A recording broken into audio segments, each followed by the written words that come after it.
Rajaku NY tahun 2020. Perkenankan, saya mempersembahkan video pembelajaran yang sudah saya laksanakan di SMK Kesehatan Bantul dengan pendekatan saintifik pada kelas 11 Teknologi Laboratorium Medis. Selamat menyaksikan. Selamat pagi anak-anak. Assalamualaikum warahmatullahi wabarakatuh. Waalaikumsalam warahmatullahi. Bagaimana kabarnya? Sehat? Alhamdulillah.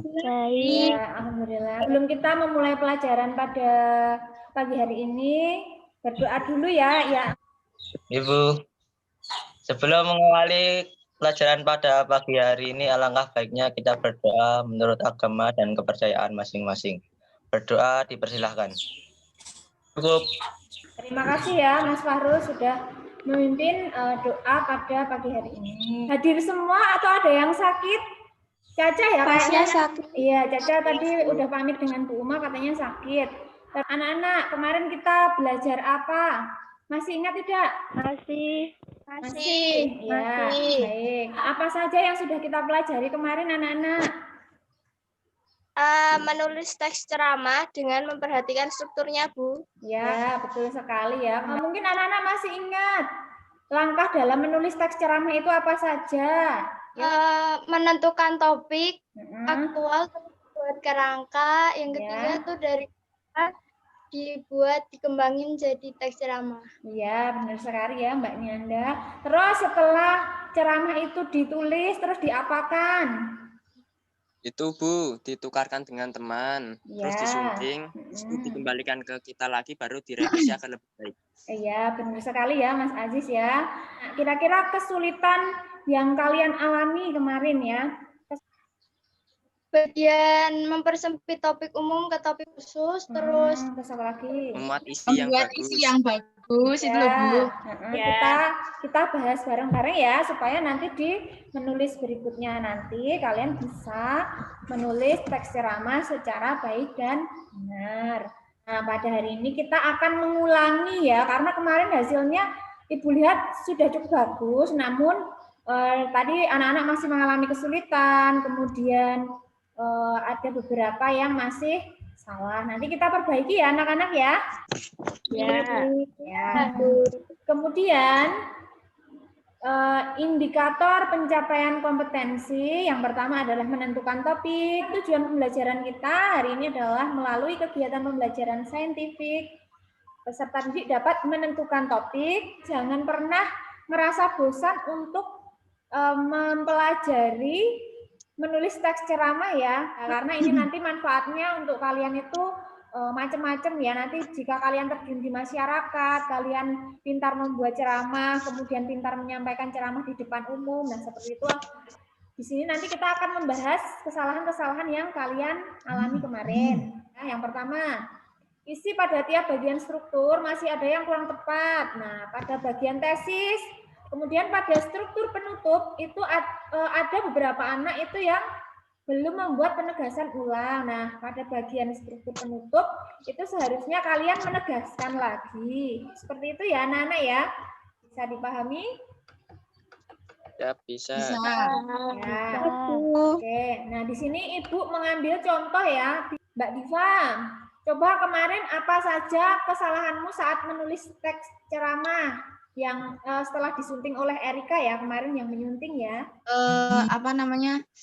Isi dalam struktur yang saya buat itu masih salah. Seharusnya tuh tesisnya tuh diberi salam secara universal. Terus disampaikan gambaran isu yang akan dibicarakan. Terus itu loh Bu, bagian rangkaian argumennya itu masih kurang fakta-fakta pendukung. Nah di sini Mbak Diva masih memakai salam yang belum universal. Harusnya bagaimana yang benar? Selamat pagi, salam sejahtera. Salam sejahtera. Ya, seperti itu. Kemudian di bagian isi, itu kurang fakta-fakta ya. Jadi bisa dipahami anak-anak? Bisa. Ya. Ada yang ingin ditanyakan dahulu tidak? Ada Bu, saya. Ya, silakan yang mau bertanya. Siapa namanya? Happy atau bagaimana membuat yang isinya tidak menyimpang dari topik. Maksudnya isi di rumah itu tidak berbobot, Bu. Oh ya, baik, pertanyaan yang bagus ya. Ada teman yang ingin menjawab pertanyaannya Mbak Febi ya? Siapa ayo yang ingin menjawab? Ada yang Saya, berani? Bu. Ya, silakan. Seperti yang sudah dijelasin di awal tadi waktu Ibu jelasin kesalahan dari tesnya Diva, jadi kita tuh harus mengetahui dulu pokok dari tiap struktur. Contohnya tesis itu kan berisi gambaran awal permasalahan yang akan dibicarakan, terus rangkaian argumen itu berisi pendapat tentang topik aktual, tapi disertai dengan fakta yang akurat itu. Oh iya, baik, jawaban yang bagus ya dari Mbak siapa Nianda ya. Kita harus memperhatikan setiap struktur seperti itu ya Mbak Nianda ya, setiap isinya harus diperhatikan. Seperti itu Mbak Febi tadi sudah bisa dipahami? Sudah. Ini Bu Uma punya kartu tema seperti ini. Dari kartu tema yang Ibu berikan, anak-anak bisa membuat topik apa saja. Bijak dalam menggunakan TikTok. Nah, bijak dalam menggunakan TikTok. Kira-kira itu tujuannya informatif atau persuasif nanti ya? Yang mana mau dipilih? Persuasif ya? Ya, berarti kita dapat topik 1 ya. Tadi ya di sini Ibu mengunggah materi. Tadi materinya sudah Ibu jelaskan di awal. Kemudian di sini Ibu sudah mengunggah LKPD yang harus kalian kerjakan bersama kelompokmu. Tetapi nanti untuk menulis teks ceramahnya individu. Nah, nanti kita bertemu lagi di Zoom. Ibu beri waktu 30 menit ya. Bisa anak-anak? Ya, baik anak-anak, kita bertemu lagi ya. Tadi setelah kalian mengerjakan LKPD, tadi Ibu sudah melihat di sini kalian juga sudah melakukan diskusi di Google Classroom. Ibu tadi sudah melihat beberapa komentar-komentar kalian, pertanyaannya sudah bagus-bagus. Kemudian Ibu akan melihat pekerjaan kalian. Sudah mengumpulkan semua ya? Kita tadi sudah menulis ceramah lagi tentang topik media sosial ya, Nana ya. Masih ada yang merasa kesulitan? Tidak, Bu. Tidak, baik. Ya, berarti kalian semua pinter-pinter ya. Baik, ini pekerjaannya Mbak Diva ya. Coba Mbak Diva, saya ingin mendengarkan sedikit penjelasan dari Mbak Diva tentang hasil tulisannya tadi. Topik umumnya adalah media sosial. Ya. Terus spesifikasi topik itu bijak dalam menggunakan aplikasi TikTok. Jadi secara ringkasnya seperti itu ya Mbak Diva ya. Jadi topiknya tadi media sosial ya. Kemudian spesifikasi topiknya bijak dalam menggunakan TikTok. Yang menyunting tadi Titin bukan ya? Coba punya Mbak Diva tadi masih banyak kesalahannya apa tidak? Tadi hanya salah sedikit di penulisan dan kebahasaannya sudah benar. Oh iya. Ini ya Mbak Titin hasil suntinganmu ya. Lebih sedikit salahnya daripada kemarin ya Mbak ya?